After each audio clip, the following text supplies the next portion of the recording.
Welcome, everybody. Really glad to have you here. We've been doing these now. By the way, I'm Michael Lasco, the founder of Taxi, and grateful for your participation because we started doing these a little more than a year ago, and the members who have been to these things absolutely love it. We realized that people had to be a member for 3 months, 6 months, a year, sometimes a year and a half or 2 years before they would kind of learn all this stuff. They would learn it as they went. Sadly, they didn't have all the tools that they might have needed in the beginning. They didn't have some industry knowledge or taxi knowledge. And so we started doing these new member Zooms, and people love them. And we are seeing a higher rate of success amongst the members who actually attend these things. So thank you. So I'm going to jump right in. I really believe that this will dramatically improve your odds of getting a deal because it'll save you from making maybe some newbie mistakes. We really do want you to succeed. Honestly, look, we're all musicians. We get it. And, we want the company to have a good reputation. The more of our members that are happy with us, the better our reputation is out there. Yay. But it's pretty darn satisfying knowing that we're able to take people who've had no connection with the industry before, probably no success in the industry, and delight them with the fact that, over some months or a year, or sometimes it takes a couple, but with persistent effort, people do succeed. I just noticed today that one of our members, Keith LeBrant, has had 105,000 placements on TV shows, mostly with instrumental music. Is that going to happen for you in your first 90 days of being a member? Nope. He's been a member for years and years, and he works very hard at it, but he does have a full-time job, and he does have a family and a mortgage payment and a car payment and all that stuff. And somehow he's made it work by being persistent and methodical in his work habits. So yeah, if you think you can make a couple of submissions, like if you put out a CD 5 years ago and you still have 475 of them in boxes in your garage, and you join Taxi so that you can submit the music on that CD over and over and over, that's probably not going to work out well for you. And don't expect miracles. We don't blow smoke around here. It's going to take some work. It's like going to the gym. As much as I would love to lose 10 pounds, if I don't go to the gym 4 or 5 times a week, ain't going to happen. Just having the gym membership isn't going to make the pounds drop off. Also want to let you know that we are an unusual company in a very good way, in that we have human beings that answer telephones and emails here. No bots. Our staff is extremely good at customer service. So if you ever have questions, even about the dopiest little thing, don't hesitate to give us a call. We're open from 9 to 6 p.m. Monday through Friday, Pacific time. You will always get somebody on the phone. I actually have a quote here from somebody needs to be muted, I think, Ari. I actually have a quote here from somebody named Dylan Horzen from Scottsdale, Arizona. And he says, "The customer service is remarkable. Whenever I call with questions or concerns, the staff is super friendly and helpful, and you can tell they really care about the success of their members." So there you go. Dylan is telling the truth. So let me jump right into the first tip, which is open and at least browse the new listings that we email to you every day. Make it just a 5-minute habit. I know it's people like, oh my gosh, I'm getting emails from Taxi every day. Well, that's because we're getting requests for music every day. We used to publish the listings on the 1st and 15th of the month. The problem was we were losing there was a timeline issue. If a listing came to us on the 2nd of January and we published it on the 15th, our members were missing out on 13 days to submit to it. So several years ago, we started publishing them on a daily basis, and it's worked out way better for our members. So we continued to do it. Just 5 minutes a day, even if it's 3 minutes a day, just open the email, take a look and go, nope, don't have that. Ooh, maybe that's a possibility. And you can actually favorite the listing so that you don't forget about something that you saw that you think you might want to submit to. You can favorite it and it will show up on your member homepage, as it were, so you can always go back to it. And I believe once you favorite it, it will also send you a reminder 3 days before that listing is due. We're going to send you about 1,200 new opportunities a year. That's a lot. Even if only 10% of those are in your genre, your wheelhouse, that's still 120 real opportunities to get your music out there. And that's probably 120 more than you had before you joined Taxi. Sometimes people ask us, well, why can't I get listing emails only in my genre? I'm a singer songwriter. Why do I have to look at listings for all this other stuff? Well, here's a good example. You're a singer songwriter. You've got a home studio, you've got Pro Tools or Logic or what have you, and you know how to do guitar, vocals, bass, drums, and do your own tracks. Well, if a listing came up that was for a 90-second instrumental cue that was based on acoustic guitar and a singer-songwriter style, but with no vocal, wouldn't you want to know about that?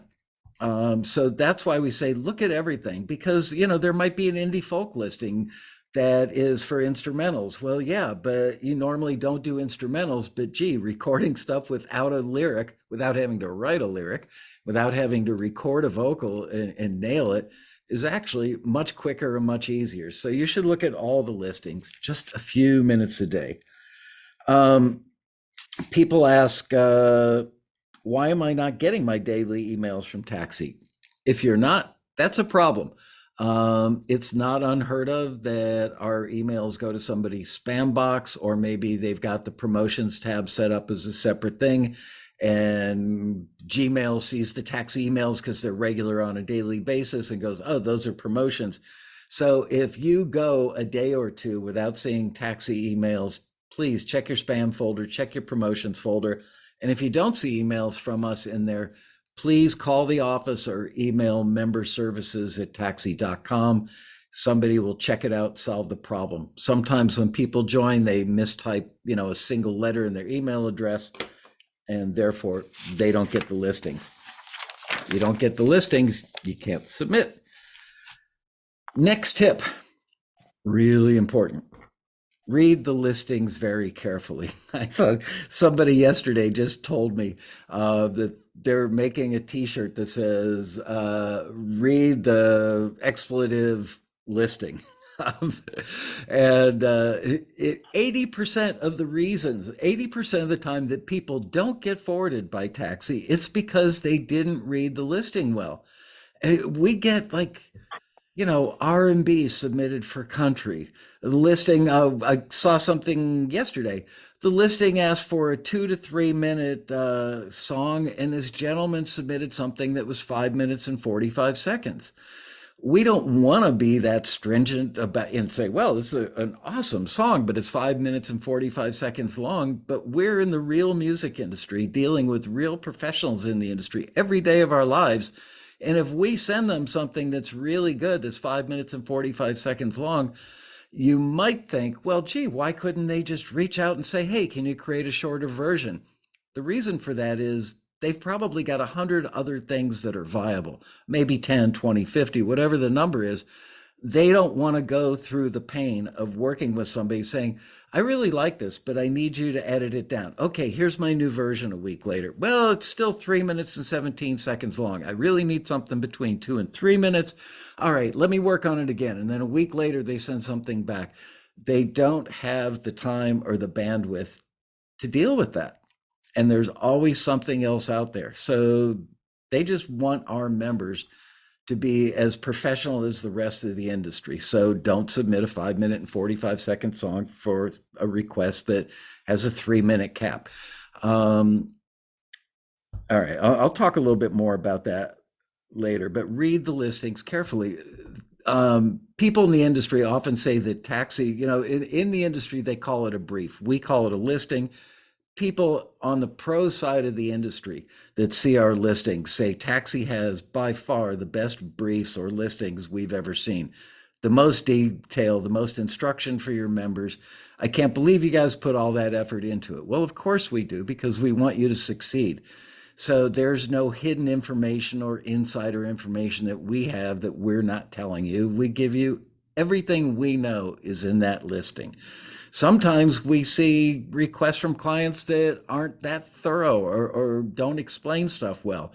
We rewrite their stuff, reach back out to them and go, hey, is it okay if we put it out there like this? And they go, wow, that's even better than what I did. Yeah. So we go to every possible length to make sure that you guys have as great a chance as possible of succeeding. Um, Listen to the references carefully. This is a big one. They're all big ones. Everything we're going to talk about today is a big one. Don't copy the references. When people give us references, they're not looking for you to create. I don't know why, but I always use the Rolling Stone song "Miss You."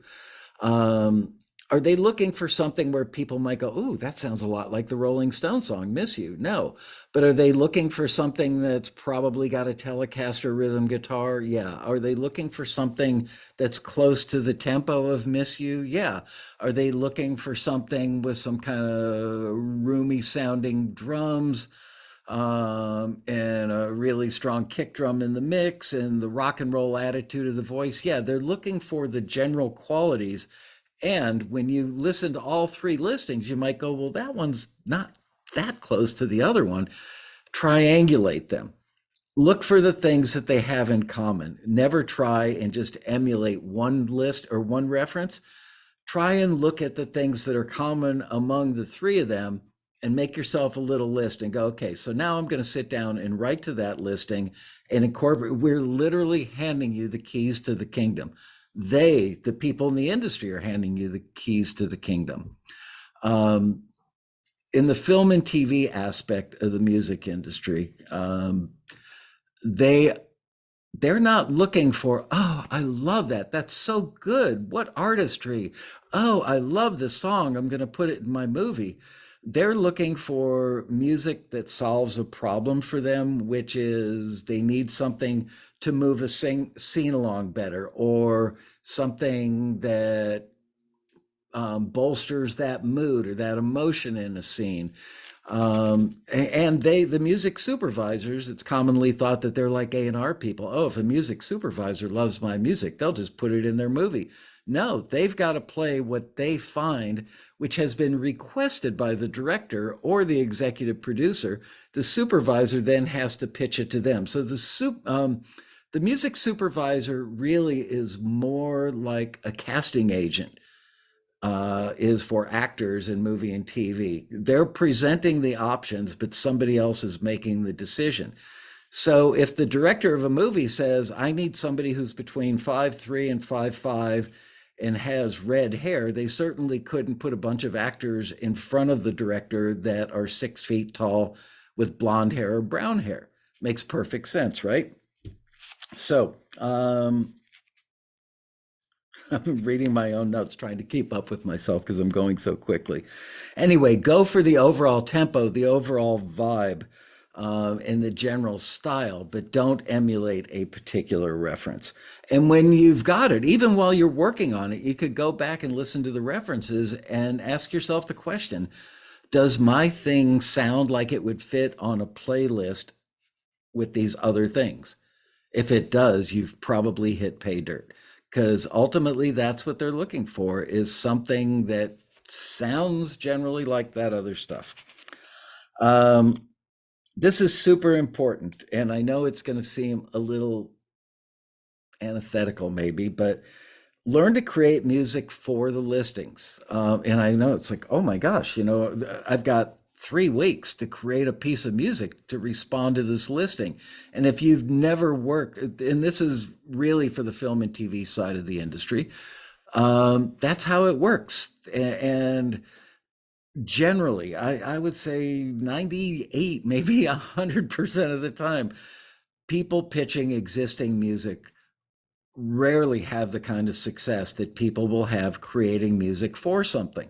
So let's say it takes time, but you will develop the chops and you will get fast and you will get better at it. And it'll be an incredible new skill that you have that will just change your life musically. Just trust me on this one. I don't ask for blind faith very often, but I am asking on this. You will learn to make music to order really quickly, and it will be music that you'll be artistically proud of.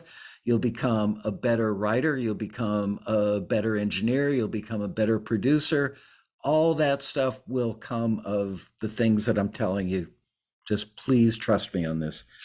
Um,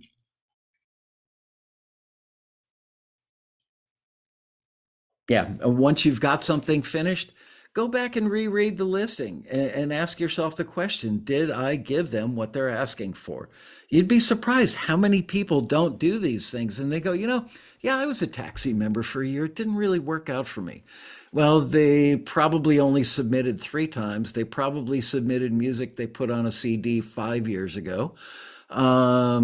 They tried to squeeze a square peg into a round hole, and then somehow it became Taxi's fault. Um, so just do what I'm asking you to do because we want to make you happy. We want you to be successful, and we want you to earn income from doing what you love, which is making music. Um, oh yeah, it says tell the shoe store analogy. I worked in a shoe store when I was 15 years old one summer, and I grew up in a little farm town in Illinois. And the shoe lady in the store was out. I think she had an operation or something. So she was out for the whole summer. So I got asked to run the shoe department. I was already doing some weekend shoe salesman stuff, so I kind of knew what I was doing. But one thing that I learned very quickly is if a lady came in the store and she was going to be a bridesmaid next week and she needed a Potaswa pump with a 3.5 inch heel in beige, um, it would make no sense for me to bring out like a Basswegian men's penny loafer in Cordovan brown and a 9.5D when she wore a 7B. Made no sense. The penny loafer is an awesome shoe, really well made, beautiful to look at, but it was a dude's shoe in the wrong size, the wrong color, and it didn't have a 3 inch heel on it. So, you could be making great music. You could submit something that everybody you know says, that song melts my heart. Best thing you've ever done. If it's not what they're looking for, they're not going to reshoot the scene or rewrite the script or re edit the movie because they love your song. Again, film and TV specific. Um, all right, write this one down. Sign up for the Taxi Forum. I know that forums are old school. People love social media. Our forum is special. It's been around, I want to say, for 19 years now. It is like the Encyclopedia Britannica that gets updated on a minute by minute, excuse me, maybe hour by hour basis. It's a living, breathing, ever growing library of really good stuff that you can learn about the industry. Some of our other members, maybe hundreds of our other members, have all had the same issue or the same problem or the same question that you've had at some point. And why not, rather than searching all over the internet, go to a place that has taxi members, mostly with industry specific questions or taxi specific questions or submission questions. And one of the greatest aspects of our forum is the peer to peer section. Members go on there and they will say, I'm thinking about submitting this instrumental or this song for this listing. And they paste in the listing and they put a link where their song can be heard. It's not like other forums. Sadly, many of the musician forums that I've been on, it's like, dude, do you think that song is any good? Ooh. You won't get that on the Taxi forum for some reason that I'm very happy about. Our members are really like kind and helpful and supportive of each other. It's freakishly nice. You would find that at the road rally, which I'll talk about in a little bit as well. So why not take advantage of what every successful taxi member would tell you? is one of the greatest tools they've ever encountered in their entire musical life. Don't be shy. I know, sometimes people say, well, I'm a lurker on the forum. Be a participant. You will meet a great community of people. And most importantly, you will also meet people that you might want to collaborate with. Let's say you're working on a song and it's for a listing that requests a male vocal and you're a female. You will make friends on the forum and you will get to hear their music, and it will occur to you, I could pitch for that thing, and I'll bet you this other taxi member would be a great vocalist to sing on it. And you can private message them and say, hey, would you mind collaborating on this? Our members are famously good at collaborating. And honestly, a lot of newer first year members end up getting deals and getting some really good placements because of those collaborations. They meet people in the chat room on TAXITV, which I'll talk about in a second. They meet other members in the forum. They become friends. They meet them at the road rally. The friendships grow and get stronger. And then they collaborate on stuff. So member A might be a newbie, doesn't really know the ropes yet, talented, but doesn't know everything they need to know. They're still in the learning phase. Member B has been a member for 7 years and has been wildly successful and is already working with 13 different publishers and has had a ton of placements. And member B says to member A, I think you'd be a great vocalist on this, or I'm not that good at this genre, but I've noticed you are. Do you want to collaborate? And usually they'll do like a 50-50 split on it. And now member A, the newer member, gets to ride the coattails of the more experienced, more heavily connected member into those 13 companies that the more experienced member is signed with. Happens every day. So again, just trust me. Give me a little blind faith here because I'm doing it for your own good, kids. Check out the forward section of the Taxi Forum. This is another thing that our members, our successful members, our most successful members tell us all the time, which is they go to the forward section of the forum, or they go to the forwards blog, which is at blog.taxi.com/forward. And if they don't get forwarded to something, the first thing you probably do is like curse at Taxi and say, that's it. I want a refund. I'm never going to be a member again. You guys are idiots. Your screeners don't know what they're doing. You probably have a 16-year-old intern screening my music, which is definitely not the case. They get really upset. I get it. It's your baby. It's your art. This is coming from your musical soul. And then some unknown faceless person in Los Angeles goes, I'm sorry, it wasn't really right, or it wasn't, it wasn't on target, or it wasn't good enough for this listing, and you're really ticked off. And then you go to the forwards blog or the forward section of the forum, and you can look up by listing number the music that was forwarded for that. And you listen to it and you go, oh, now I see. Like the 6 things that got forwarded all had this in common, and that's what the listing asked for, and I forgot to do that. So our successful members all swear by the forwards blog in the forward section of the forum, so I highly recommend that you do it. You don't even have to go in there and search for stuff that you've submitted to that you didn't get forwarded to. Just go in there and listen to music that did get forwarded, read the listing. It's like taking a master class in how to make what the industry is asking for. So there you go. Watch TAXITV on YouTube. For those of you I can see on camera, just raise your hand if you've ever seen any of the YouTube videos that I do. My entire fan club is here. Awesome. All 7 of you. Yay, thank you.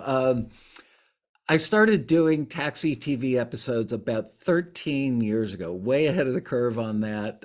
It started out almost as an accident. One of my kids called me while I was working on Saturday and said, Dad, there's a baby bird hatching on a nest on a windowsill and it's live on the internet.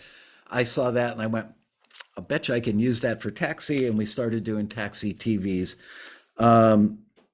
People swear by Taxi TV. The community that has been built in the chat room, these people would like die for each other. They love each other and they collaborate with each other. The guests that I have on, the information that I disseminate, people swear by Taxi TV. Trust me, I never thought it would have such a big impact on people's success, but it does. People say, why do you do these 90-minute shows? I've only got 5 minutes. I love TikTok. Everything is like 30 seconds.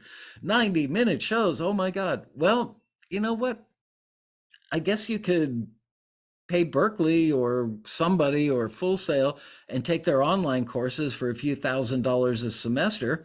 Those aren't going to be 5-minute clips, or you could watch Taxi TV and get this stuff for free. So there you go. The Taxi Road Rally. We just did our 26th road rally. 24 of them have been live and in person. We only do them in Los Angeles because the logistics of hauling our staff and all the materials that we need to put on a road rally to a hotel in the center of the country or the East Coast, logistically just too hard and too expensive. And we give away the tickets. So, if we were charging $500 a ticket like some other conventions, we could afford that stuff. But we wanted to give this away as just a member benefit. People swear by the road rally. And if you're thinking, gee, I'm not that sociable, that's me. I know tons of personality when I'm looking at a webcam. Take me to a party with 50 people. I'll be the person standing in the corner talking to my wife saying, don't leave me here alone. Um, I I just find that the road rally is such an incredible asset that so many of our members, I mean, we get a couple thousand people that sign up for it every year. It's a fraction of our membership. It's like, why wouldn't you go to this thing that people who go every year and fly there from South America, from East Asia, from Europe? They come from all over the world and say the one thing we always hear is, I just spent 24 hours and $3,000 getting there from Australia, and it was worth every penny and then some. So if the person that spent thousands of dollars to get there, not like $400 to fly there from Orlando, and they spent 24 hours in transit and they think it was worth every penny and then some. If you live in the US, yay. And if you don't live in the US, just know that you will not be alone in thinking that it was an extremely valuable experience. Meeting industry people. It's not unusual for industry people, lo and behold, to be found at the bar, or in the restaurant, and people walk up and go, hi, heard your panel, that was great, how did you get your start in the industry? A conversation starts and ends up with, well, what kind of music do you do? So it does happen. I can't stress the road rally enough. I know it's a big deal to ask you, if you're out of state or out of the country, get on a plane, come to Los Angeles for 3.5 days and participate in this thing. But if you really want a career in the music industry, please use the resources we give you to deliver that dream. Like a gym. If you don't use everything that we have, if all you do is go to the gym once a week and walk on the treadmill for half an hour, you're not going to build any muscle. You're not going to lose much weight. Your cardio is really not going to be affected. Use it all and you will get it all. I can't guarantee that. I can almost guarantee it. All right. This is a mistake that people who are new to the industry make all the time, and it can be a fatal mistake that can really burn bridges for you. Don't submit material that you've already signed up for something like CD Baby Pro or TuneCore. Everybody just, oh my God, my music is out there. I use CD Baby, I use TuneCore, use whatever. Using them for distribution is fine. And I want to say right up front, those companies are fine companies. They're not doing anything underhanded or untoward or unethical. However, musicians who don't know this go ahead and they see that little paragraph that says, would you like us to help you monetize your music? And they go, oh, hell yeah.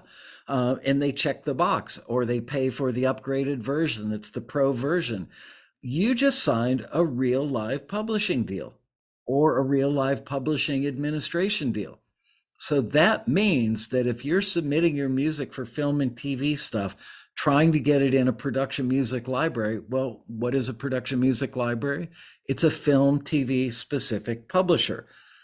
Are they going to do a deal with you if you're already published and somebody else is going to make the money when they do the work of getting your music under the nose of music supervisors? Heck no. Why would they? It's kind of like committing music bigamy. In most countries, in most cultures, you can't be married to two people. Um, you can't have two publishers on the same thing. You could have a couple of publishers that split it, but nobody who has done a deal with you already is going to say, "Oh, you want to work with them too? Too? Sure, I'll give them half of what I'm making." They won't. It just won't happen. So again, if your music is distributed to like iTunes or whatever they call it, Apple Music, or any of the online, music streaming places or retailing places, that's okay. If you've signed up for the pro version that commits you to check a box or sign something that says, yes, you want them to monetize your music, don't submit that music for taxi listings. I get calls. I get calls from people in the industry that call up and go, I can't believe your members. We just had one of our favorite companies we work with about 3 months ago send us an email letting us know that 60% of the music in a particular batch that we sent to him was already signed. So 60% of the members who submitted for that thing ostensibly were already signed somewhere and didn't know enough about the industry to know that you can't take music that's already published and pitch it to another publisher. Well, what if the other publisher likes it more? Oh, great. Go ahead. Try and call up the first one and get out of that deal. Now, you can get out of some of the deals with CD Baby or some of the other organizations like that, but it's not easy and it doesn't come quickly. And guess what? The new publisher that's interested in you, they don't have the time or the business bandwidth to go, oh, okay, well, sure, man, try and get out of that deal and get back to me in a month or two. Let me know if it happened. They're so busy. They're just constantly moving forward. And honestly, they spend the vast majority of their time pitching music because that's how they make money. And you want them pitching music because if they've signed yours, you want them pitching your music, not spending time talking on the phone with somebody for half an hour. Yeah, I'd love to have this in my catalog. See if you can get out of that CD Baby Pro deal. Um, Here's a really important one. This one reared its ugly head just days ago around here, and it really upsets me when this happens.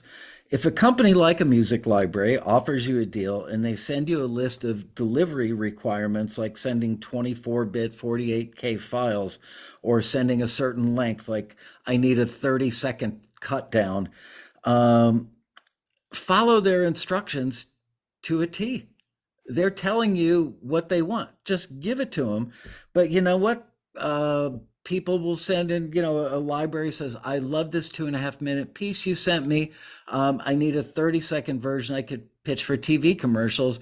And the members will then send, they've got an open, relationship now with this company that even if they're not a taxi member 5 years from now, they still have an open door in a relationship with this company, and they blow it immediately by sending a 32-second version. Why would you do that? Well, because it was somehow easier than making a 30-second version. And lo and behold, the company's like, I'm sorry, but you're still an amateur, and I don't have time to work with amateurs. It's really not that hard to just give them what they're asking for. We got this email literally, I want to say like January 3rd or 5th. This is from a company that runs listings with us. It's a production music library in the UK, a really good library, gets really good placements and really big stuff. And Tom, who's our head of A&R, sent out an email. Hey, Happy New Year. What can we help you find this year? And he writes back, the guy in the UK writes back, Happy New Year to you too, Tom. I'll let you know about running more searches through Taxi. I took a lot of people on for the emotive piano tracks listing. The problem with taking new people on is the ones who aren't regular library composers frequently deliver their music incorrectly. For example, the wrong levels, the wrong versions, technical errors. If it's one person, it's not the end of the world. But I spent a huge amount of time holding the hands of most of the composers to get things to the point of delivery. The creative, this was nice to hear, the creative quality was unquestionable. Talking about the music this gentleman got from Taxi. The creative quality was unquestionable, but it's frustrating having to send things back and forth so many times when things are set out so clearly in my delivery guidelines. I guess this is the difference between those who do this as a living full time and those who do it in their spare time. In my perfect world, the people who do it in their spare time, which is a lot of you, just do what the pros do and nobody knows the difference. And then you get to do it full time because you end up making enough money that you don't have to work a day job. And he goes on to say, not your fault, but it was kind of my fault that I took so many new people on. I took tracks from 17 people that Taxi forwarded me. That was a huge amount of micromanaging. I think I probably need to be more careful about taking too many new people on at the same time, especially those who are new to the business or less experienced, even if the final product is brilliant. So you don't get a pass because they think your music is awesome. They still expect you to work with them in a professional capacity. And it's just not that hard. When they ask for a 30-second edit of it, give them 30 seconds. If they ask for a mix minus vocal, don't leave in one line of the vocal because you think it's really important. Give them a mix minus vocal. That's the type of thing this guy's talking about. And it's just so easy to get it right. That's all you have to do is follow those simple instructions. They will love you. And pretty soon, they will add you to the list of composers that they email directly saying, hey, do you have this? Do you have that?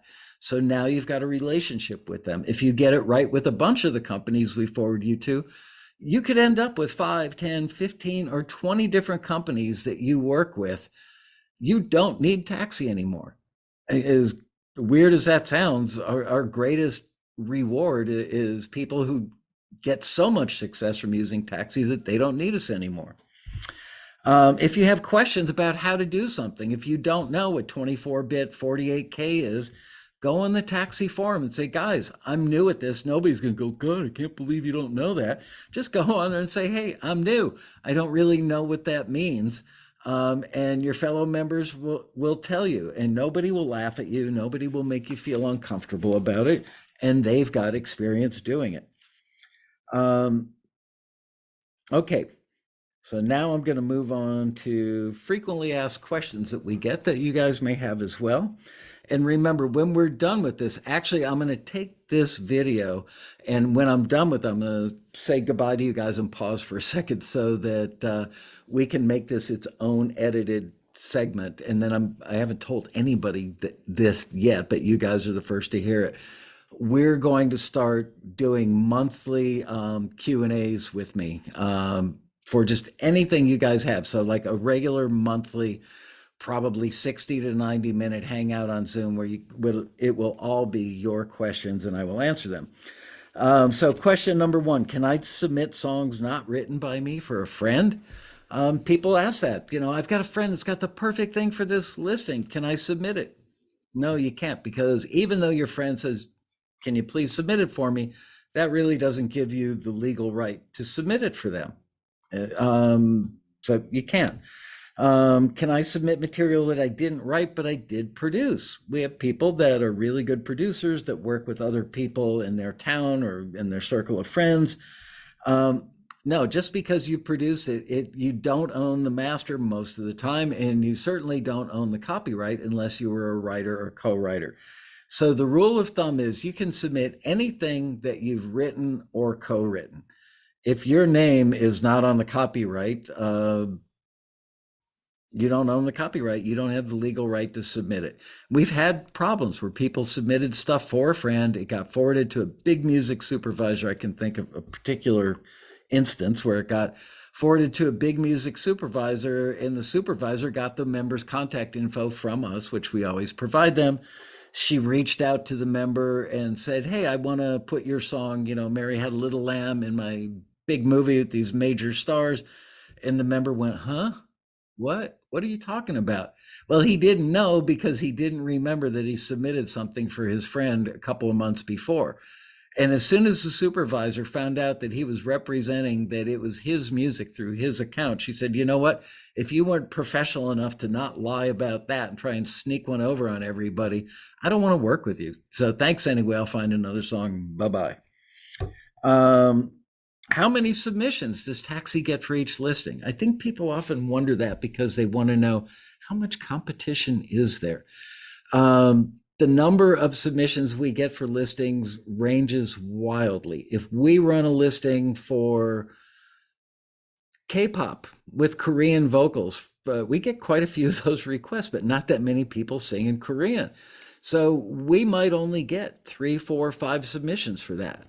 They're probably really good because those people are focused mainly on that kind of music. It's not somebody who doesn't speak Korean going out trying to learn how to sing in Korean for the sake of this one pitch. Um, so it might be a very small number of submissions. Then again, if we run a listing where they ask for instrumental percussion only cues, like a marching band beat, a drumline beat that's 60 to 90 seconds long, a lot of people think that they can do that and probably can and probably do it well. So we might get three, four, five, 600 submissions for something like that. And now you're thinking, whoa, how could I possibly compete with all those other submissions? There is no competition. We don't listen to submission number 374 and think, oh, this is better than submission number 3. There could be multiple screeners on it. So screener B wouldn't even know what screener A heard or if they decided to put it in the forward bucket or not. And who the hell could remember if they were the only screener? Oh, let me go back and listen to that second thing I heard and see if this is better. We don't do it that way. It's as simple as, does it answer what the listing asks for stylistically? Yes.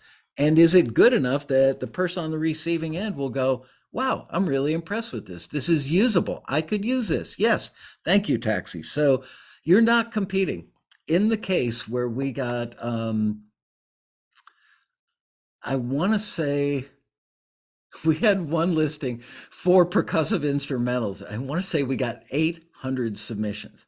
That was unusual and really big. And 40% of them got forwarded. So now we had 320 pieces of music to send to a guy at a publishing company. And we thought, oh my gosh, he's never going to ask us for anything again, because who the hell could go through 320 pieces of music? So we called him up because we're friends with most of these people. We called him up and said, dude, we got 320 things that you need to get your ears on. And there was like a gulp on the other end of the phone. We said, how about if we send you like 100 a week for the next 3 weeks? So it's more digestible. And he went, that's awesome. Thank you. He didn't need it for like an emergency situation. So whatever it takes, we will find a way to make sure that everything that was on target and is good enough gets forwarded to the person who requested it. So you're never competing. It's never, oh, this is better than the last one, ever. Has never been that way in 31 years of doing this. What percentage of submissions are forwarded? It varies. We don't have a quota. We don't say, okay, let's go find the best 10% or 20% or 30%. Using the K-pop thing, if only 5 people submit because there are only 5 Taxi members that can produce the right tracks with actual Korean vocals, it might be 80% that get forwarded because they're all really good at what they do, and there's just a small number of them that submitted. Well, as I told you, the thing that had 800 submissions, 40% got forwarded. So there is no rule of thumb, I would say, and I hate to even say this, but, let's say a singer-songwriter listing, that might get, 200, 300 submissions. And maybe 10 or 20 or 30% will get forwarded, but it varies, because there are different kinds of singer-songwriters. If it's like dark, ethereal, songwriter stuff, or stuff that's like Bon Iver. Not as many people do Bon Iver type of stuff as might do Ed Sheeran, singer songwriter. So, like for an Ed Sheeran thing, we might get 300. For a Bon Iver, we might get 112. It just varies. So, there really aren't any numbers that I can give you where I wouldn't either be guessing a lot. I'm certainly not going to make it up and lie to you about it.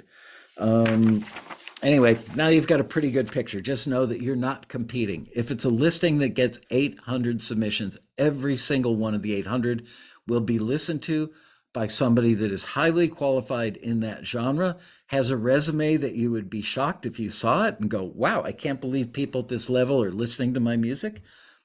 That's the way it goes here.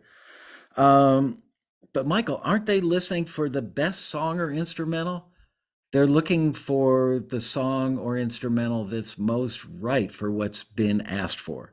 Yes, the quality has to be there, and yes, it's got to be on target. That's kind of what defines it as the best. Sometimes I'll have a listing from somebody at a record label. I think I just saw one go through here today. It was like somebody from a record label said to us, I'm looking for a new singer-songwriter. Doesn't really matter what kind of singer-songwriter, they just have to be modern and contemporary. Um, that's a case because it's for a label and they're not trying to work in a particular scene in a movie or TV show where we could go, all right, this is just great. We love this artistry. We love the tone of the person's voice. We love the way they write. We're forwarding it. It doesn't have to meet criteria like film and TV. Doesn't happen as often as the film and TV stuff, but it does happen. Um, how much does a screener's personal taste have to do with whether a submission is forwarded or not? Hopefully not at all. They are trained. Hey, they are professionals. Seriously, any of you who come to Los Angeles and would love to visit our office, please do. I just remembered, ever since COVID, the screeners all work remote. We used to have them sitting in a room with 14 cubicles.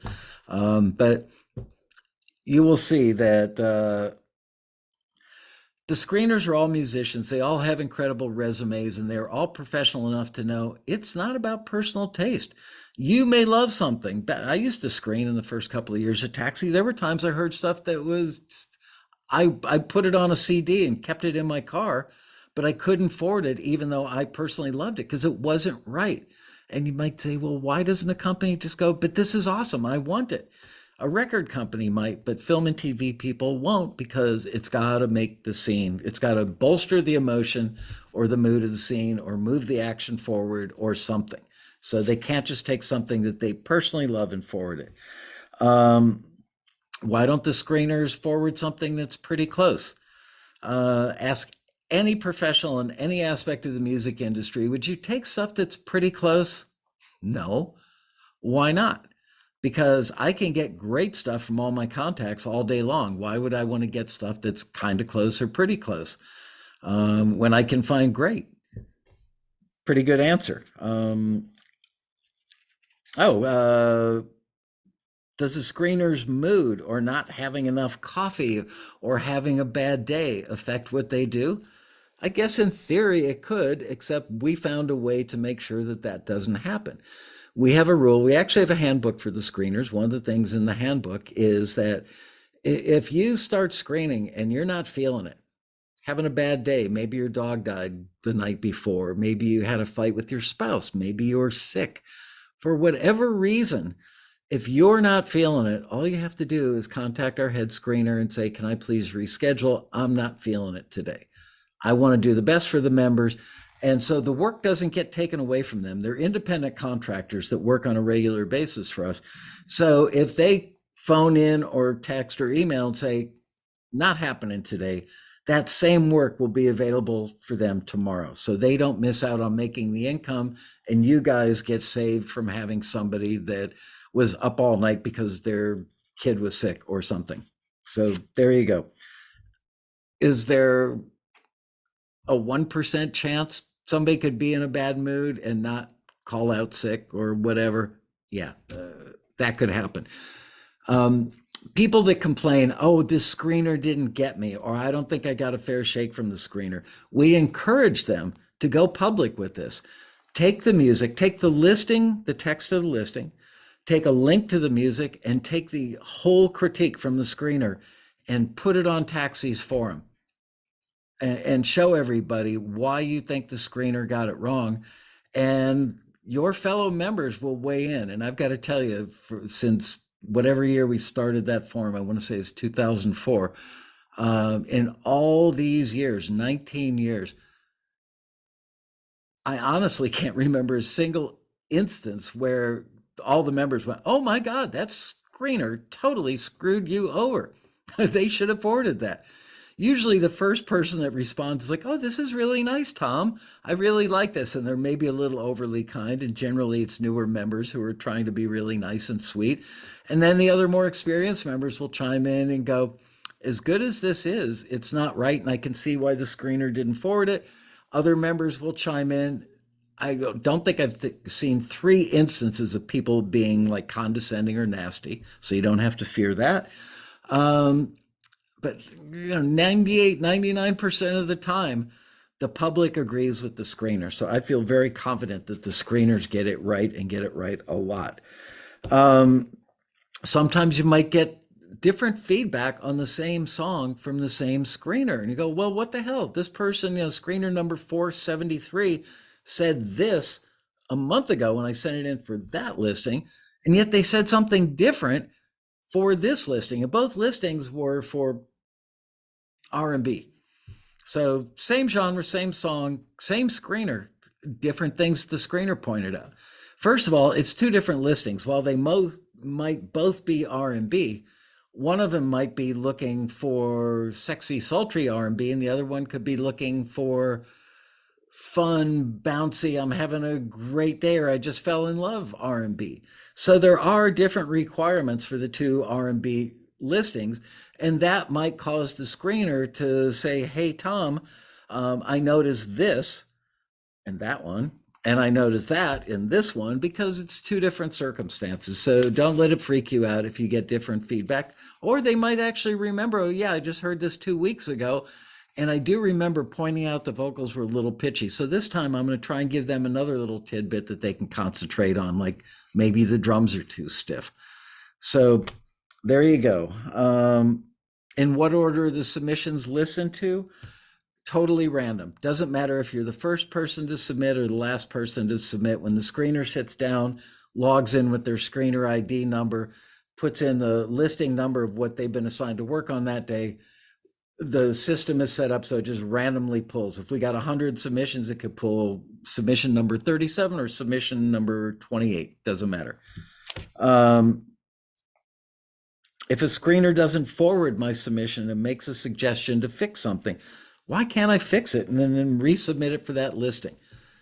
Not all people are fast, not all people are responsible, and those who are not, in the past when we've tried to do this, have totally screwed up the delivery date to the industry professionals that asked for it. So unfortunately, just because humans are humans, and some humans screw it up for others, we can't have that. It's like, if you tell, the classic case was,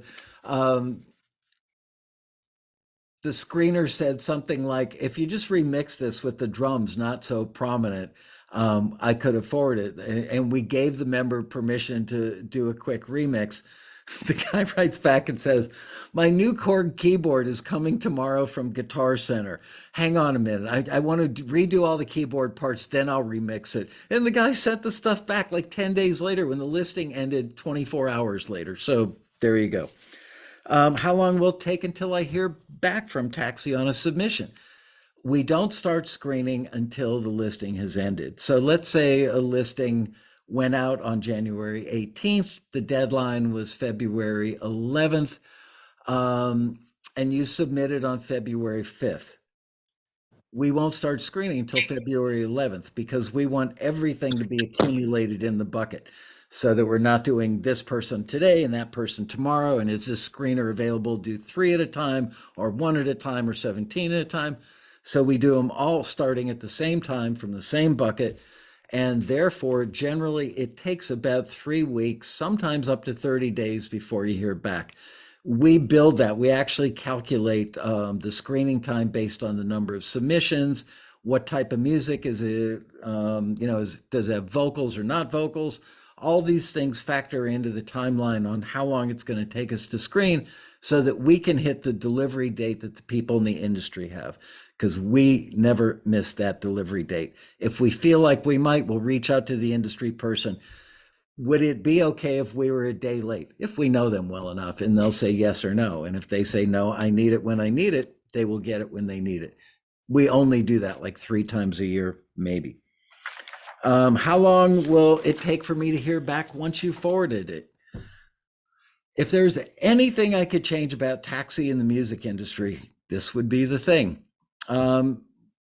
People ask for stuff, and I totally get it from your perspective. I got a forward from Taxi.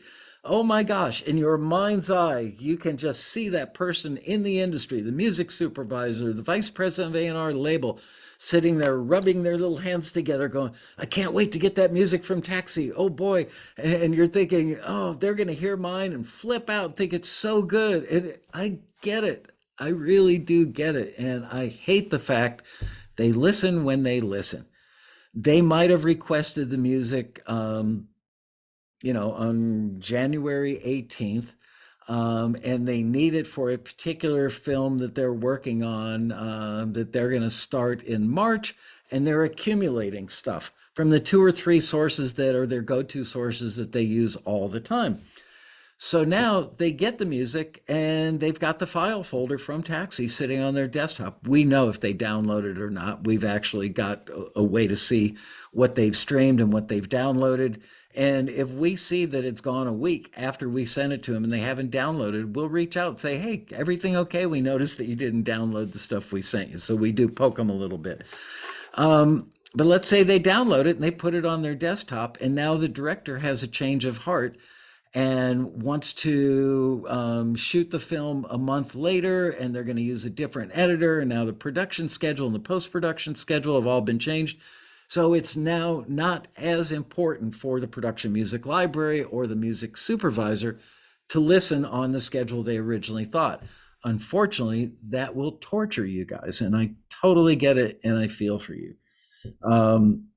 We have members that have gotten deal offers literally within an hour of us hitting the forward button when the music went to the industry person.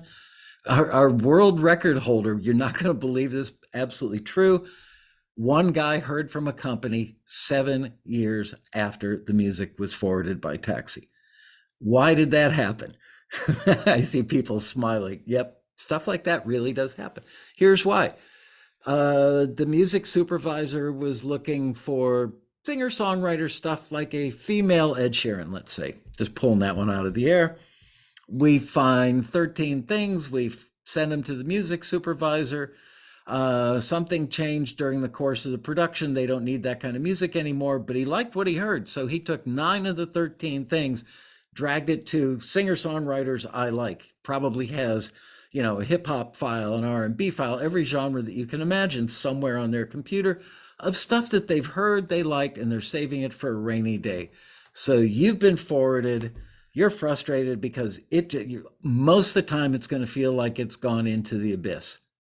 They're not in the business of trying to make you feel better. Hey, heard your music, Susie, really liked it. Sadly, I can't use it, and here's why. They don't have time to have those conversations. They're either busy pitching music, signing music, or using music. So they just don't have the time to handhold creative people who I totally understand why it's like a knife in your creative heart when they don't get back to you. And you're left wondering, you know what? Write, submit, forget, and repeat. Just keep moving forward. Don't dwell on the last thing that was submitted or forwarded. Our members actually came up with this phrase and made this bumper sticker, and they give them out at the road rally every now and then. Write, submit, forget, and repeat. So that person who heard your thing, let's say the female Ed Sheeran style singer-songwriter, put it into the singer-songwriters that I like folder, and 7 years later was working on a movie and thought, I need a singer-songwriter song for this scene, and I bet you I've got something in my file of favorites. And they reach in there and they audition stuff, and they get to number 6 and they go, this is the one. I love this. They reach out to Taxi. Is this person still a member? Why, no, they're not a member, but of course we've got their contact information. The music supervisor reaches out to the artist and says, is this song still available? 7 years later, it does happen. Most of the time, you're going to hear something in 30, 60, or 90 days. Most of the time. Um,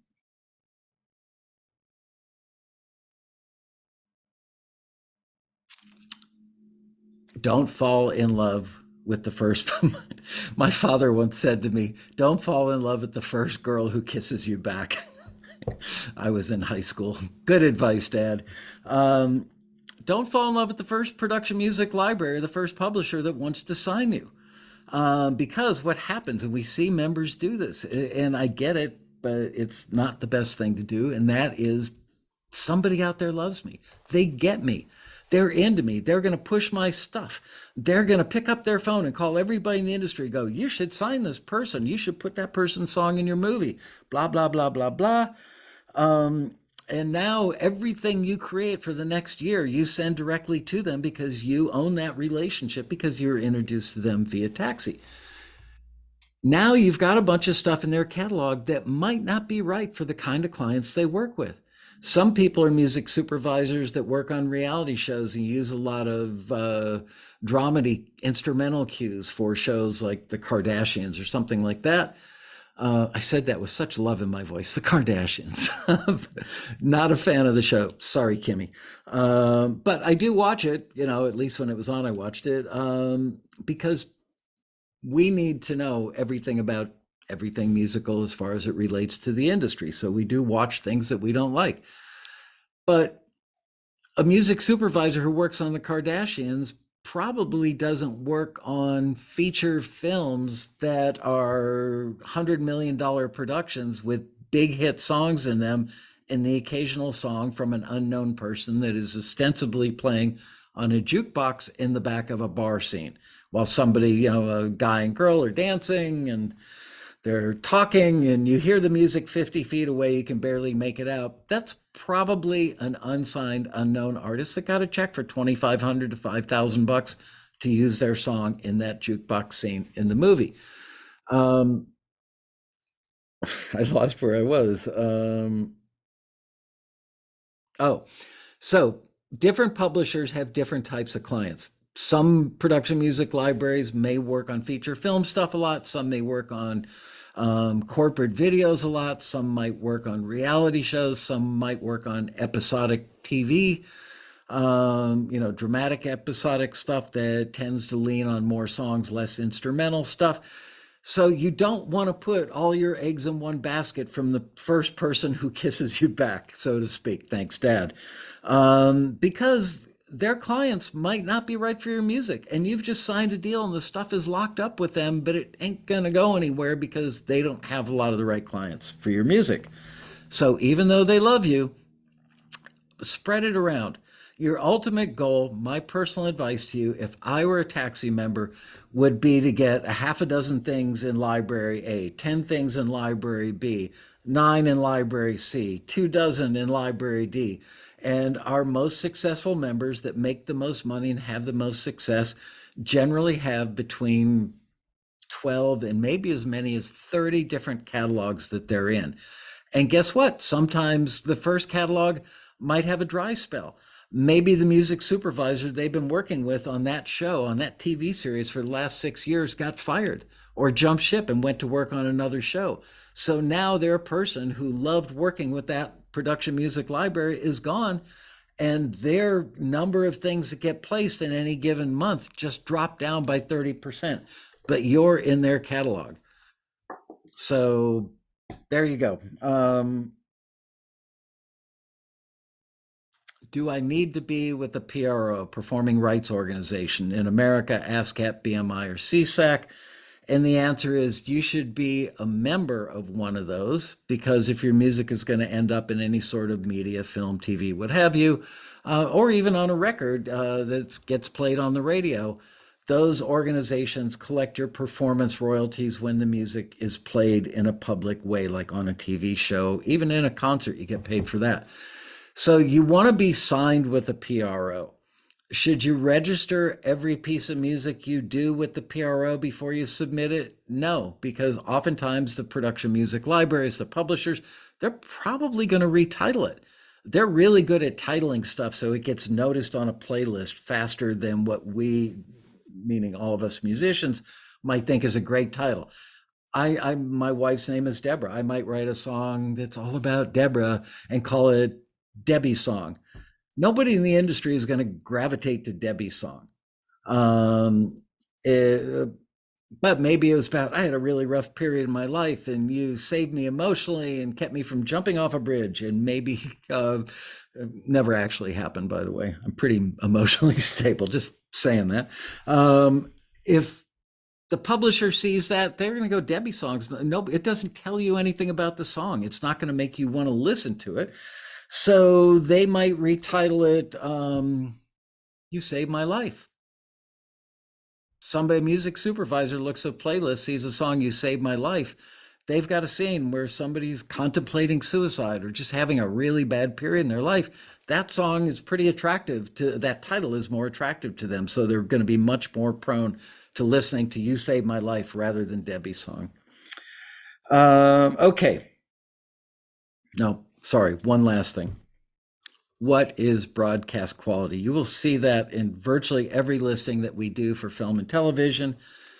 Broadcast quality is not what most people think. Most people think that means it's got to be a spectacular recording done in an amazing studio, sounds like a record. If you're submitting pop songs like, Ariana Grande, yeah, it's got to sound really good and in that ballpark because that's kind of where the bar is set for that. But what if you're submitting down and out singer songwriter like Tom Waits, who's got a very gravelly voice, and his guitar string sounds like they came with the guitar from the factory 30 years ago and they're rusty, that's his shtick. So just know that broadcast quality means, is this broadcastable? Is it good enough? Does it sound not like a demo? I'm sure my English teacher is rolling over in her grave right now, but does it sound not like a demo? Does it sound like it's finished? And it just might be nothing more than a guitar vocal. And it might be an instrumental track, whatever it is. Does it sound appropriately finished where the music supervisor could say, I want this in my scene, and they take it as is and put it out there versus having to call you up and go, wow, this is really good, but the piano sounds a little out of tune, which would make something not broadcast quality, or the vocals a little pitchy. In most cases, that would make it not broadcast quality. Or the cymbals are up so high in the mix, every time the guy whacks the crash cymbal, it's like I'm holding my ears, not broadcast quality. So there you go. And with that, I want to say thank you for, especially the person who said that it was 1 o'clock in the morning, wherever you are in Europe. Thank you for staying up so late and hanging in there. And thank you to the rest of you guys. I really appreciate it. Just know that we're completely on your side. There's nobody at Taxi that's trying to keep you out of the industry. And frankly, nobody in the industry is. They're all looking for the perfect music. They want to find it. They need to find it in order to be successful doing their jobs. So thank you all for watching. All right, and now we're going to do the Q&A stuff. I had to do that little pause so that we can edit later. So now Ari will give you instructions. I'm sure will be something like hit the reaction button that lets you raise your electronic hand, and we will do some live Q&A. Yeah, so we already got a couple of people with their hands raised. Pajama John was first. So if you want to go ahead and unmute and ask your question, feel free to go ahead.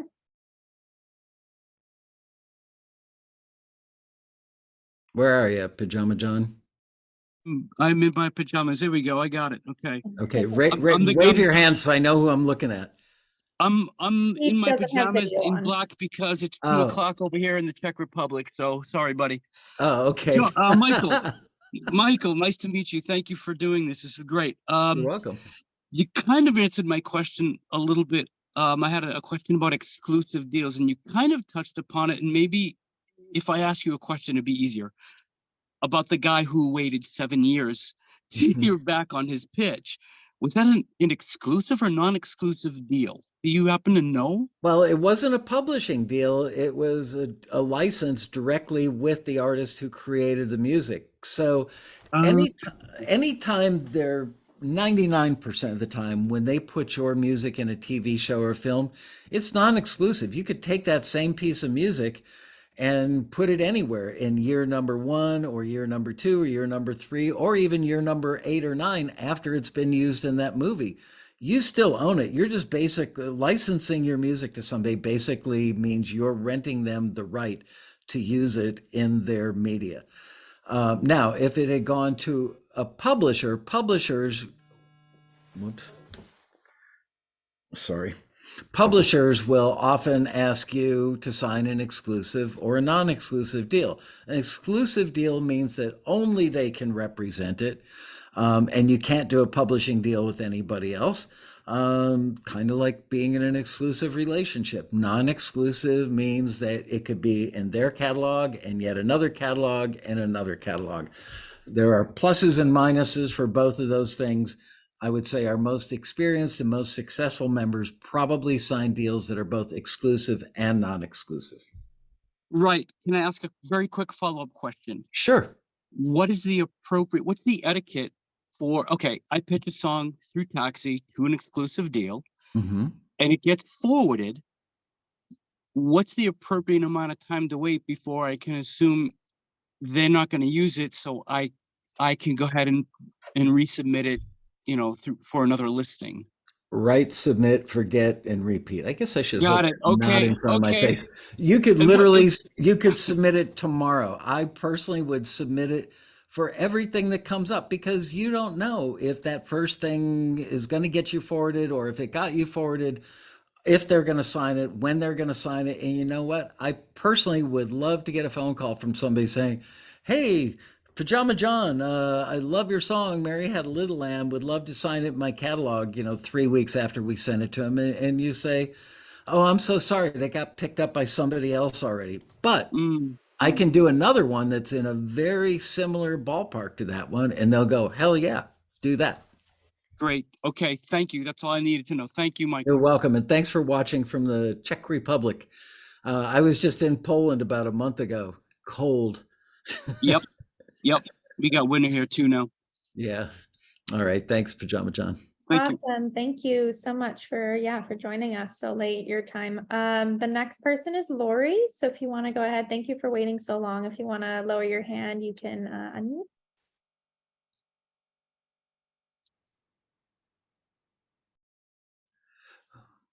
Where is Lori? She Hey, was- Lori, can you go like this so at least I know who you are? Oh, You see there's that? Lori. Okay. Now I can hear you. How the music business has changed. My dear Lord, I was a singer-songwriter for many, many years ago, got out of the business, jumping back in. However, in those days, you used to send them a cassette with a voice and a guitar.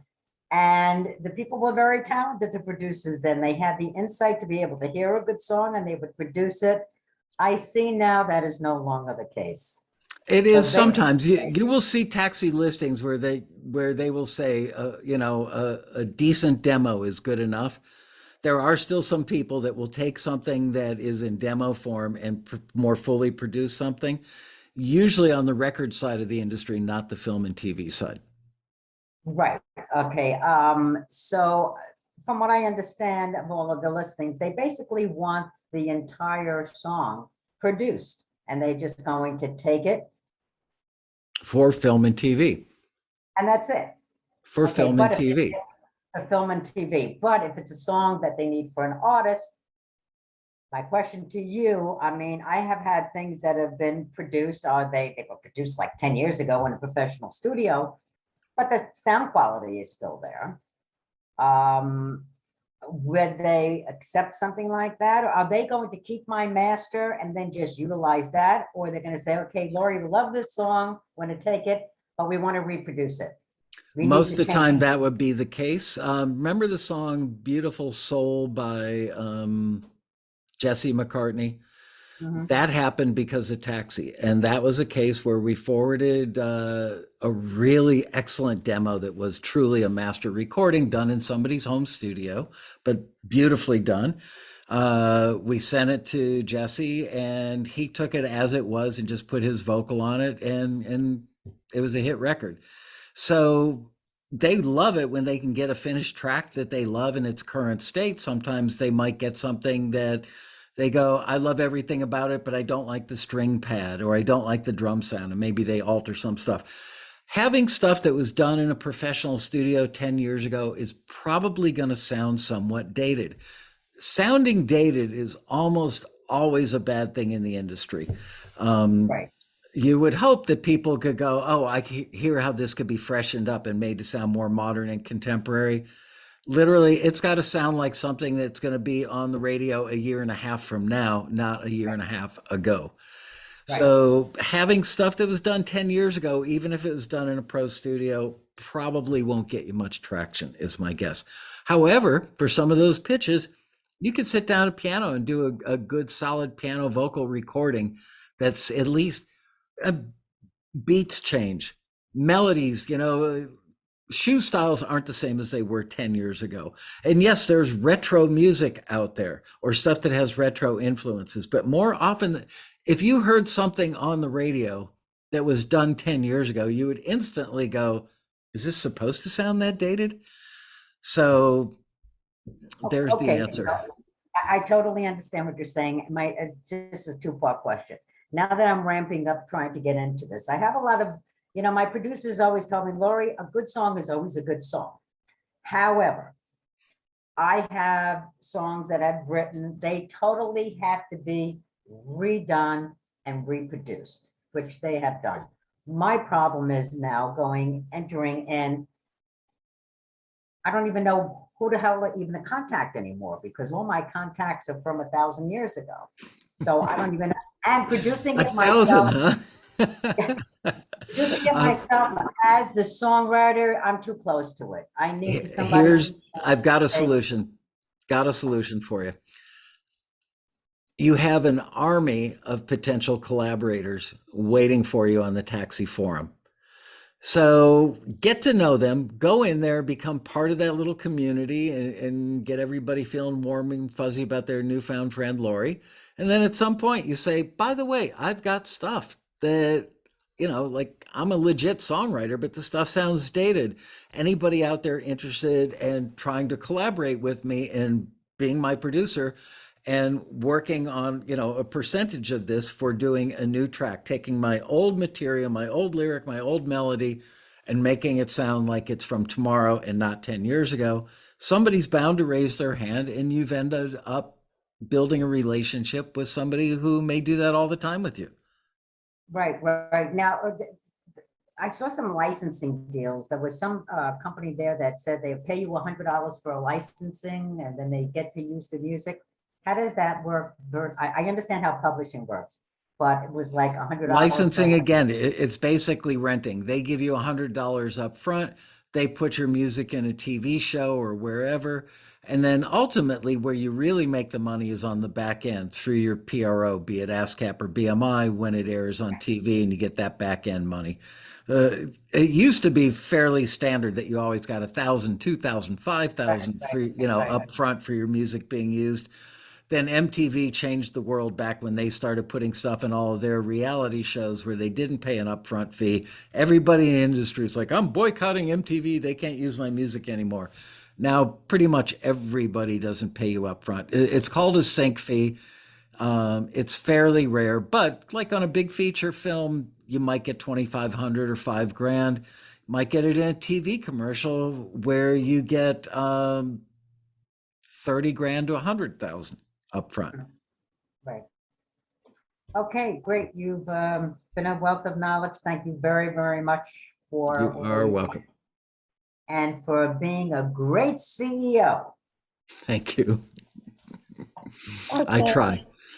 Awesome. That was a great conversation. Thank you, Lori. So the next person is David Cook. Feel free to unmute yourself and ask your question. Yes. Hi. Hi, David. Hi. I got a very simple question. What is the RMS or volume levels, whether you're talking LUFS or RMS, that they want these songs at? It's the only thing in the entire music industry I can't honestly give you a great answer on. And funny enough, I am a retired audio engineer that used to literally sit at consoles like that for 15 years of my life. Yeah, that's my home studio right there, by the way. I'm joking. It's green screen. We were just having this discussion yesterday afternoon before we walked out, or last night before we walked out of the office. There's this whole thing about LUFS. I don't even remember what LUFS is an acronym for.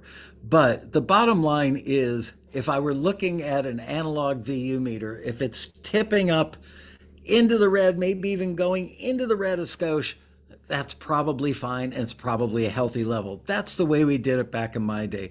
Now everybody is so obsessed with how many LUFS and what's the RMS, root mean square, blah, blah, blah, blah, blah. Best advice I can give you, go on the Taxi forum, because there are people who are, I say this affectionately, nerdy enough that they will know the answer better than I will. Okay, fair enough. Thank you. Sorry, you literally hit on the one thing I don't know the answer to. Just one. That's okay. That's okay. Awesome. Okay, Christine, thank you for waiting. Feel free to unmute and ask your question. Hi, everyone. Hi, Michael. Thank you so much for sharing the knowledge. So I had a couple of questions, and my first question is regarding the current listing is available on Taxi. So it's an exclusive 1-year sync-only agreement, and it seems like you can keep 100% of writer shares, 100% of publisher share, and 100% of master recording. So I was wondering, as an artist, does it mean that I can release this music, and the only thing I cannot do is like to do a music video to this song, or actually I cannot release this music anyway? I'm not completely understanding. So you're saying they want 100% of the publisher share and 100% of the master, or they don't want any of that? They want nothing of that. The only thing is written there. They say just, yeah. You can do anything you want with it. Basically, it sounds like they would license it from you to use in their show, but they're not signing you to a publishing deal. Therefore, you still own 100% of the master, 100% of the publisher share, and 100% of the writer share. You can do anything you want. Even if they use it in their music video for this. Let's say like I can do music video for this song, or I should not, because it's like sync only agreement and it's exclusive 1 year. So does it mean I cannot like sync it to the video material? Or honestly, without me looking at the listing, I'm not sure I can give you an answer that I feel 100% comfortable with. You could put the listing on the forum and ask your fellow members, and they would definitely have the answer to you. But it sounds like, even though I'm not looking at the listing, I could put it here, like in the chat, if you don't mind. Would it be okay? Yeah, I've only got a few. Oh, I'm sorry. I've only got a few minutes left, so I don't know that I have time to read it. Okay, but no worries. It sounds like you're fine. Look, there are times where people will say you retain all ownership of all aspects of this, but we want an exclusive right to use it in a commercial for a year. So for a year, they don't want your song out there, because what happens if your music video becomes very popular and they've got it in a commercial, then they're kind of competing with each other, and they want to appear like we're special. We got this really awesome song and nobody else does. But after the year's up, you still own it, which is a pretty ideal situation. It's pretty rare, actually. So okay, I think you're okay. But honestly, go to the music biz section of the forum. I'm telling you, we have members. We have some members that know more about music law and publishing and copyright issues than publishers, lawyers that I know very, very well, music attorneys. We have members that know more than many music attorneys. So you will get a good answer, because they'll be able to actually read what the listing says. Okay, and may I ask just one more question? Sure. So this is regarding, thank you so much, I'm sorry. So this is regarding the song that I just got a forward for it. it was my first submission. I got a forward, and Yay. yeah, it's exciting. But this submission, this listing didn't have any details regarding the split. It was mentioned there that they do both exclusive and non-exclusive. So does it mean that they will offer me something? I don't know yet what, but I won't be able to negotiate it with them. They will just approach me and say, hey, we want for this song exclusive, or we want for this song non-exclusive with this and this. Or they may give you a choice. Oh, okay, that sounds great. Okay. Yeah, I would say 70% of the time when you see a company that does both, if they say, we'd like to sign you to an exclusive, say, well, I'd really prefer to do a non-exclusive, they'll usually say yes to that. Okay. Thank you so much. Yeah. You are welcome. Thanks for watching. Awesome. Thank you, Christine. I know those deal points can be a little, they change pretty frequently. So it's good to ask those questions. Kiki, you are next if you want to lower your hand and ask your question.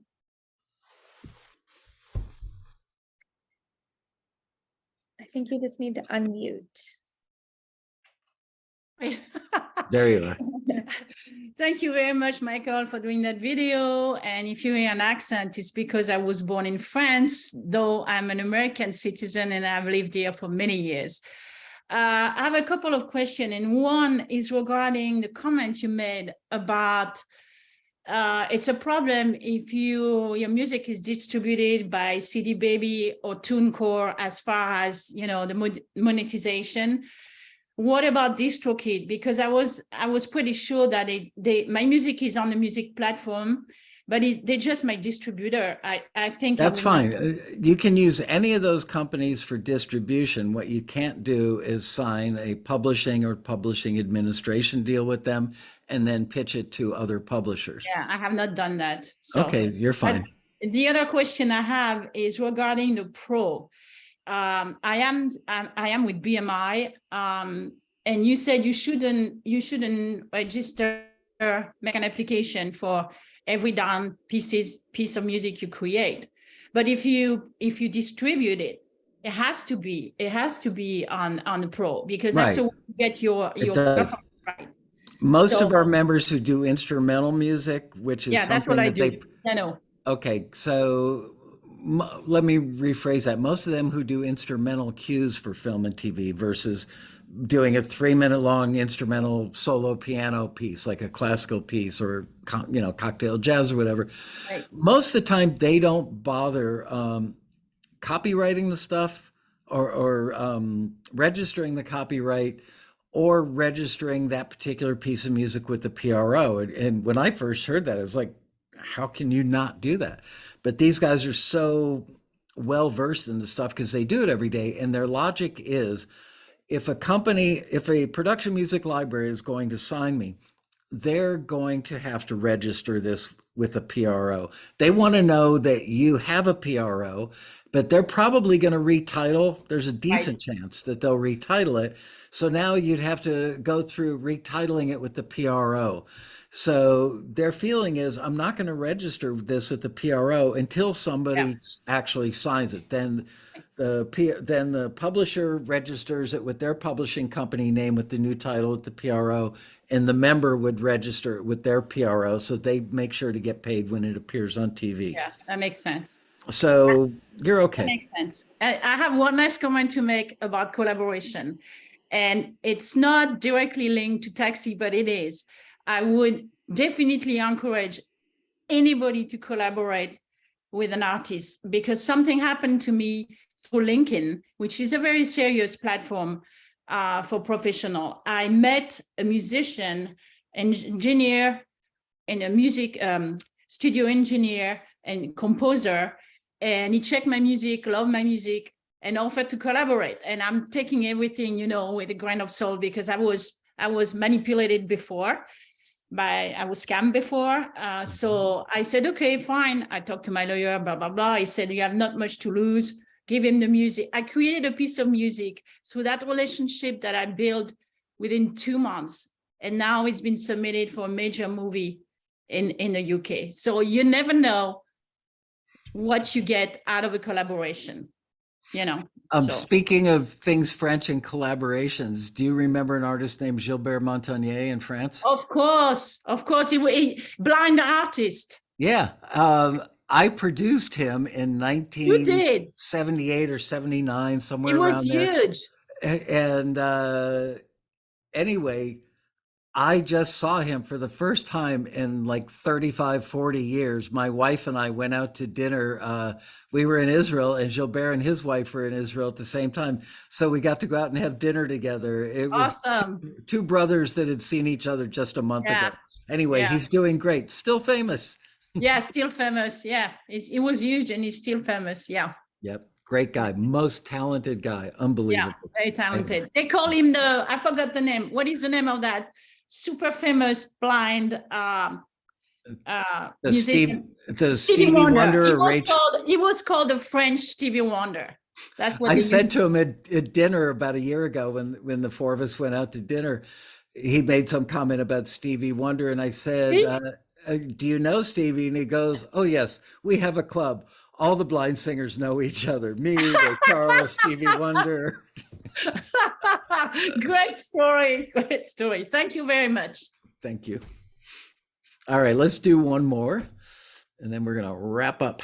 Okay, awesome. We have 3 people waiting, but sorry about that if we don't get to you. The next person is Christopher. If you want to go ahead and unmute and lower your hand, you can ask your question. Thank you so much. Question about genre. Okay. Sometimes I write music and I'm not sure which genre it is. Is it really rock? Is it indie? Is it folk rock? Is it, it seems to cross over a bit. Is there a rule of thumb or a way to determine which genre to classify the music in? We have the best solution of anybody in the industry for you to figure out what genre it is, and that is go to the peer-to-peer section of our forum at forums.taxi.com and put it up there. And by the way, people, oh, I don't want to put my music up there. Somebody's going to copy me or steal it. 31 years, we've never even had a close call on that. It's I wouldn't worry about it. I can't say with 100% forever that, it's never been going to be an issue, but 31 years and however many years, 18, 19 years of people putting stuff in the forum, nobody's ever ripped off anything. Anyway, put it on the forum and say, can you guys tell me? Don't ask them, do you think it's this or that? Don't hit them with a leading question. Just say, I'm not sure what genre this is. Can you guys let me know? And you'll get 10 or 20 responses, and look for the ones. Some people are going to say, I'm not really sure. It doesn't really fit neatly in one thing or the other. That's not a very good thing, to be honest with you. Music that doesn't fit a genre is really hard to pitch. It's really hard to get cut, and it's really hard to use. Some people say, well, I don't like playing within the bounds of genres. I'm my own thing. All right, be your own thing. Be an artist. Go off and do your own thing. Just know that you're probably not going to be very successful in the industry because of that.